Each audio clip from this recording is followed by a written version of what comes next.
తాకట్లో ఉన్న మీ బంగారాన్ని విడిపించి ఆ రోజు ఆన్లైన్ రేటుకి కొంటాం. Sharma gold company. Welcome to Suman TV. ప్రస్తుత పరిస్థితుల్లో కేసీఆర్ని కవిత కలుసుకున్నారా లేదా?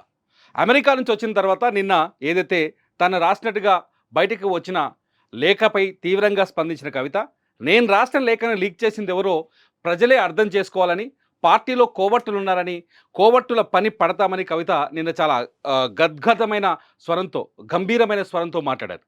కవిత ఈ విషయాన్ని మొదట ఎవరికి రిపోర్ట్ చేస్తారు? కేసీఆర్ చేయాలి కదా. పోనీ కవిత ఇవాళ కేసీఆర్ని కలుస్తారా లేదా? ఉదయం నుంచి అంత ఆసక్తికరంగా ఎదురుస్తున్నారు, కానీ ఇప్పటివరకు ఎటువంటి డెవలప్మెంట్ కనిపించలేదు. కవిత కేసీఆర్ని కలుస్తారు, కలిసి లేఖపైన సుదీర్ఘంగా చర్చించే అవకాశం ఉంటుందనే చర్చ కూడా రాజకీయ వర్గాల్లో జరుగుతోంది. ఇటేమో బీజేపీ చెప్తోంది ఇది ఒక పెద్ద డ్రామా అని, కాంగ్రెస్ కూడా అదే విషయాన్ని చెప్తోంది, పెద్ద డ్రామా, కేవలం ప్రజల్ని డైవర్ట్ చేయడం కోసం, లేకపోతే పార్టీ పైన వాళ్ళ దృష్టిని కేంద్రీకరించడం కోసం ఇదంతా ఒక లేఖ డ్రామా నడిపిస్తున్నారనేది ఈ రెండు పార్టీల ఉద్దేశంగా తెలుస్తోంది. కాకపోతే కవిత చాలా స్పష్టంగా చెప్తోంది, పార్టీలో కోవట్లు ఉన్నారు, పార్టీకి సమస్యలు వస్తున్నాయి, పార్టీకి ఆ కోవట్ల వల్ల ఇబ్బంది ఏర్పడుతుంది. ఈ లేఖ రిలీజ్ చేసింది ఎక్కడి నుంచో కాదు, కేసీఆర్కి నేను రాసిన లేఖ నా దగ్గర నుంచి రిలీజ్ కాలేదు, కేసీఆర్ దగ్గర నుంచి రిలీజ్ అయింది. ఆయన చుట్టూ కొన్ని దయ్యాలు ఉన్నాయి, ఆ దయ్యాలే ఈ లేఖని రిలీజ్ చేశాయి బయటికి అని చెప్పేసి కవిత చెప్తుంది. ఈ విషయం పైన కవిత కేసీఆర్ని కలుస్తారా? కలిసి లేఖని పలానోళ్ళు బయటకు బహిర్గతం చేయడం వల్ల పార్టీకి తీవ్ర నష్టం వాటిల్లింది, పార్టీ పైన, పార్టీ కార్యకర్తలో కాకుండా ప్రజల్లో కొంత విశ్వాసాన్ని దెబ్బతీసినట్టయిందనే విషయాన్ని కవిత పార్టీ అధినేత దృష్టికి తీసుకెళ్తారా లేదా అనేది ఇప్పుడు అతిపెద్ద ప్రశ్నగా మారింది. బీఆర్ఎస్ వర్గాల్లో మాత్రం చాలా స్పష్టంగా చర్చ జరుగుతుంది. చాలా రోజులుగా కవిత ఒంటరిగా ఉన్నారు, కవిత పార్టీకి సంబంధం లేకుండా తన కార్యకలాపాలు చేసుకుంటూ వెళ్తున్నారు.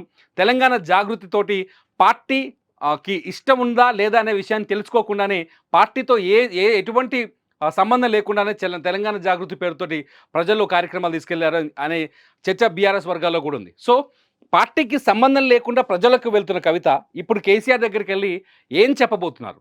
పార్టీకి బలోపేతం కోసమే నేను పనిచేస్తున్నాను, ప్రజల్లో ఉన్న అభిప్రాయాన్ని తెలుసుకుంటున్నానని చెప్తారా? లేకపోతే లేఖలో రాసిన అంశాలపైన స్పష్టత ఇస్తారా? లేకపోతే లెటర్ని బయటికి తీసిన వ్యక్తులనే ముందు పార్టీలోంచి బయటికి పంపించమని ఆమె కేసీఆర్ని కోరుతారని అతిపెద్ద ప్రశ్నగా మారుతుంది. అయితే ఆ దయ్యాలు ఎవరు అనేది రాజకీయ పార్టీలో కొన్ని పేర్లు బయటకైతే వినిపిస్తున్నాయి. ఆ పేర్లు ఎవరు అనేది ప్రజల్లో కూడా కొంత చర్చ జరుగుతోంది. కవిత నోట్లో ఉన్న ఆ దయ్యాలు ఎవరు అనేది. అయితే చాలా రోజులకు చర్చ మాత్రం జరుగుతుంది. అక్కడ కేసీఆర్ చుట్టూ ఉన్న వ్యక్తులు కేసీఆర్ దగ్గరికి కీలకమైన నేతల్ని వెళ్లకుండా అడ్డుకుంటున్నారని, పార్టీలో పనిచేసిన నేతల్ని ఫిల్టర్ చేసి కేసీఆర్ దగ్గర పంపిస్తున్నారని, కేసీఆర్తో మాట్లాడాలి అంటే దాని ముందున్న కొందరు వ్యక్తులతో మాట్లాడి ముందుగా వాళ్ళ క్లియరెన్స్ తీసుకున్న తర్వాత కేసీఆర్ దగ్గరికి వెళ్ళాలనే చర్చ ఒకటి మాత్రం జరుగుతుంది. ఆ చర్చని నిన్న కవిత కూడా చాలా స్పష్టంగా క్లారిటీ ఇచ్చారు. చర్చ పైన తన లేఖలో కూడా ఈ విషయాన్ని చాలా స్పష్టంగా చెప్పారు. మీరు ఫిల్టరైజ్ అయిన నేతలే మీ దగ్గరకు వస్తున్నారు, మీ దగ్గరికి కీలకమైన నాయకులు వచ్చి వాళ్ళ మనోగతాన్ని చెప్పేందుకు ప్రయత్నిస్తున్నారు, కానీ అక్కడ చెప్పుకోలేకపోతున్నారు, ఫ్రీగా చెప్పలేకపోతున్నారు మీ ముందు. చాలా అంటే అక్కడ చెప్పకపోవడానికి చాలా కారణాలు ఉన్నాయి. కొందరు వ్యక్తులు ఈ అడ్డుకుంటున్నారు, చెప్పకుండా మీకు అన్ని విషయాల్ని మీకు తెలియకుండా అడ్డుకుంటున్నారు, మీ చుట్టూ కొన్ని శక్తులు ఉన్నాయని చెప్పేసే ప్రయత్నాన్ని లేఖ ద్వారా చెప్పారు కవిత. నిన్న ఎయిర్పోర్ట్లో జరిగిన ప్రెస్ మీట్లో కూడా చెప్పారు. ఇదంతా ఈ విషయాలన్నింటినీ ఇప్పుడు లేఖ ద్వారా కవిత ఖచ్చితంగా కేసీఆర్ని కలవాల్సిన పరిస్థితి ఏర్పడింది, అవసరం కూడా ఏర్పడింది. ఎందుకు లెటర్ రాయాల్సి వచ్చింది అనే విషయాన్ని ప్రజలకు చెప్పాల్సిన అవసరం ఉంది. అలాగే కవిత కూడా ఈ లెటర్ ఎవరు లీక్ చేశారనే విషయం పైన ప్రజలకి, తన ఫాలోవర్స్కి, లేకపోతే కార్యకర్తలకి, బీఆర్ఎస్ శ్రేణులకి క్లారిటీ ఇవ్వాల్సిన అవసరం ఉంది. ప్రతిపక్షాలు కూడా లెటర్ పైన రకరకాల రాజకీయాలు మాట్లాడుతున్నారు, రకరకాల అనుమానాలు వ్యక్తం చేస్తున్నాయి. ఆ లెటర్ని ఆధారంగా చేసుకొని కౌంటర్ కూడా వేస్తున్నాయి బీఆర్ఎస్కి. సో వీటందరికీ సమాధానం చెప్పాలి అంటే ఆ సమాధానం ఒక కేసీఆర్ దగ్గర ఉంది. కేసీఆర్ దగ్గరికి వెళ్ళి కవిత కలిసిన తర్వాత ఆ సమాధానం బయటకు వస్తుందని అందరూ ఎక్స్పెక్ట్ చేస్తారు. ఎందుకంటే నిన్న లేఖ పైన బీఆర్ఎస్ స్టాండ్ కొత్తగా కనిపించింది.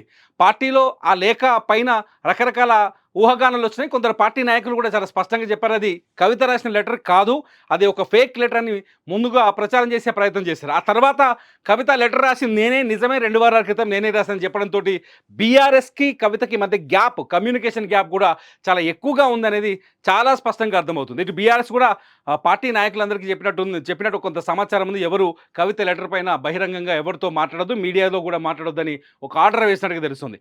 ఈ పరిణామాలన్నింటినీ సర్దుబాటు చేయాలి అంటే కేసీఆర్ ఒపీనియన్ ఒకటి ప్రజల్లోకి రావాల్సి ఉంది. కవిత ఆ ఒపీనియన్కి ముందు కవిత కేసీఆర్ని కలవాల్సిన అవసరం ఉందనేది అందరూ ఆలోచిస్తున్నారు, అందరూ ఎక్స్పెక్ట్ చేస్తున్నారు. ఖచ్చితంగా కవిత కలుస్తుంది, ఇవాళ కలుస్తుందని కొంత ప్రచారం కూడా జరిగింది. మరి కవిత కేసీఆర్ భేటీ జరుగుతుందా, లేకపోతే ఎవరైతే దయ్యాలు ఉన్నారో ఆ దయ్యాలు ఈ ఇద్దరు కలవకుండా అడ్డుకుంటారా? మీరేమనుకుంటున్నారు? ముఖ్యంగా నేను బీఆర్ఎస్ కార్యకర్తల ఒపీనియన్ తెలుసుకోవాలనుకుంటున్నాను. మీరేమనుకుంటున్నారు? కవిత కేసీఆర్‌ని కలిస్తే బాగుంటుందా? కలిస్తే ఎటువంటి నిర్ణయం బయటకు వచ్చే అవకాశం ఉంది? ఈ వీడియో కింద ఖచ్చితంగా కామెంట్ చేయండి. చూస్తూనే ఉండండి సుమన్ టీవీ.